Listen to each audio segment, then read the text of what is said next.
Yes, good morning, student. Yesterday, we found that Damu, the main character of this story, had no interest in fishing. He had no any interest in his father's work. That's why his uncle and his father both were very worried about him. At that time, Naushad, an octogenarian fisherman, interrupted him and he said that it would be better if Damu's father talked to Damu. Now we will have our next part. What? Naushad Valyachan? Said Sudhakar. What is Valyachan?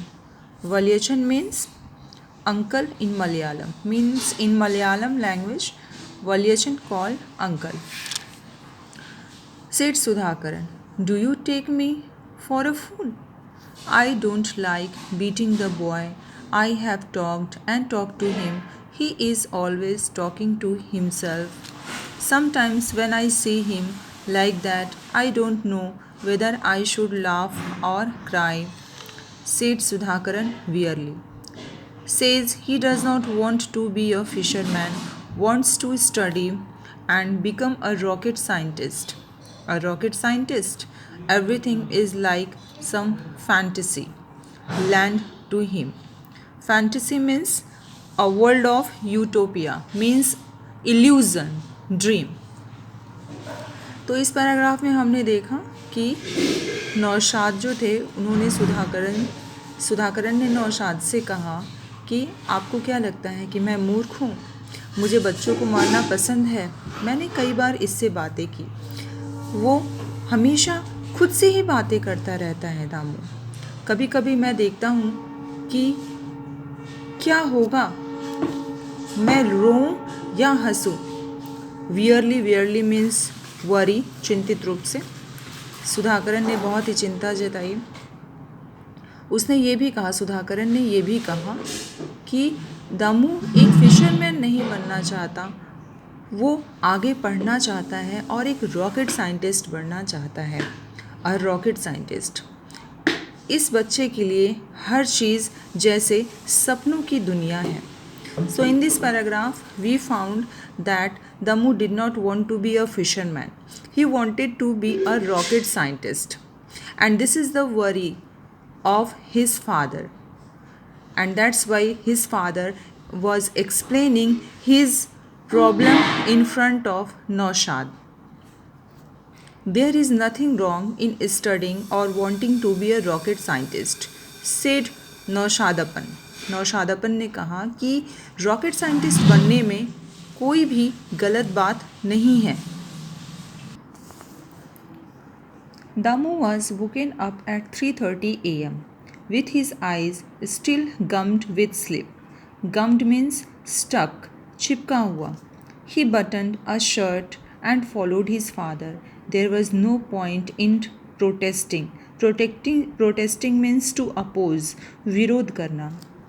No point in pretending to be dead and hoping that they would leave him and go. Pretending means to act false, ढोंग करना. The family council means meeting, had decided that they would have to be firm with him to make him responsible.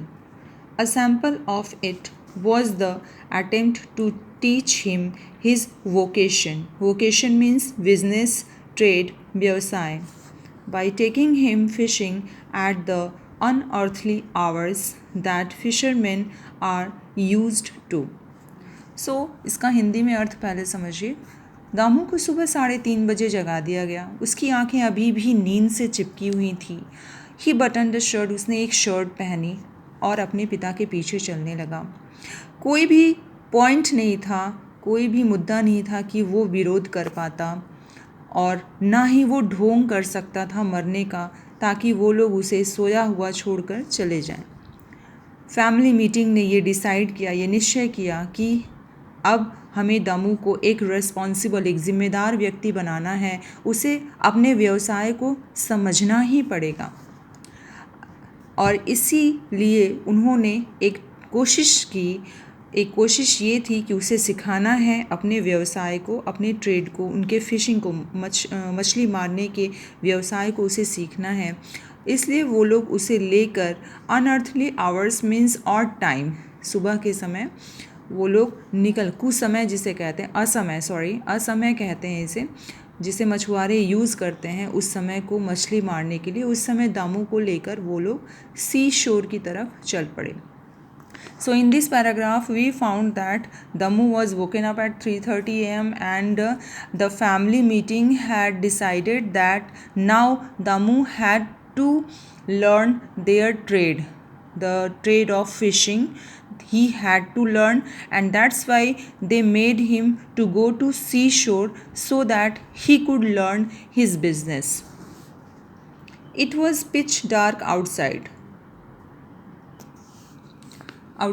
but there was a lot of hustle and bustle on the seashore, with boats being dragged and lanterns dancing in the dark as the fisher folk walked around. Hustle and bustle means busy, being busy in some work. The dragged means होता है hang back, घसीट के ले जाना. The light of the lanterns had set Damu off. The cave was lit by a light that seemed to come from the mountain of coins that were piled up. The coins threw a sharp light of their own that touched the ceiling of the huge cave. Damu discarded his lantern. Discarded means you can say got rid of, means रख दिया उसने खुद को लांटन से अलग कर लिया. There was no need for light here. Moreover, he needed both hands to shovel in as much gold as he could into. A sharp poke means punch, मुक्का, यानी जो हम लोग सर पे किसी को अगर जो हम लोग मारते हैं, that is called poke, on his head, and he was back on the shore. Now have the summary in Hindi. ये सुबह का पिच डार्क, ना ही बहुत ज़्यादा अंधेरी रात और ना ही उजाला सूरज का, तो ये एक ऐसा समय है जब चंद्रमा की रोशनी हो रही होती है. उस समय दामू बाहर आता है और उसने देखा कि सभी लोग अपने अपने काम में व्यस्त हैं समुद्र के किनारे, और बोट्स को घसीटा जा रहा है, और लालटेन का जो फ्लैश है, जो लाइट है, वो झिलमिला रही है और सारे लोग अपने अपने काम में व्यस्त हैं. The light of lanterns had set Damu off. Damu ने अपने को अलग किया लैंटर्न की लाइट से. The cave was lit by a light that seem to come from the mountain of coins that were piled up. इस लाइन से ये समझ में आता है कि बाहर जो रोशनी है वो चंद्रमा के द्वारा फैलाई गई है, और वो चांद माउंटेन्स पर्वतों के पास आके झिलमिला रहा है उसकी रोशनी. The coins through a sharp light of their own that touch the ceiling. यहाँ पे क्वाइंस जो है वो तारों के लिए है कि इन तारों की झिलमिलाहट में सारे लोग अपना काम कर रहे हैं. दमू डिस्कार्डेड हिज लांटेन. उसने उसे अलग किया अपने को लांटेन से, क्योंकि उसे लग रहा था कि यहाँ पे लाइट की ज़रूरत नहीं है. Moreover, he needed both hands to shovel. Shovel means होता है to dig, खोदने के लिए, और उसने लांटेन को इसलिए भी खुद से अलग किया ताकि वो दोनों हाथों से फावड़ा चला सके. As much gold as he could into. जितना जोर हो सके वो लगा सके अपने हाथों से. A sharp poke on his head and he was back on the shore. तभी किसी ने उसके सिर पे पुश किया, बीट किया, और फिर वो लोग किनारे की तरफ दामू चल पड़ा. Help your father push the boat, सेठ सुधाकरन. अपने पिता को हेल्प करो ताकि वो बोट को पुश कर सकें, धक्का दे सकें. Damu was happy to see Naushadappan on the boat. Anyone better than these two bad tempered man. They rowed far into the sea, much to the surprise of Sudhakaran and Arvindan. Damu rode very well. Little did they realize that Damu was participating in a snake boat race. He was neck to neck with the boat from the other district, and it was a matter of life and death to him if he won.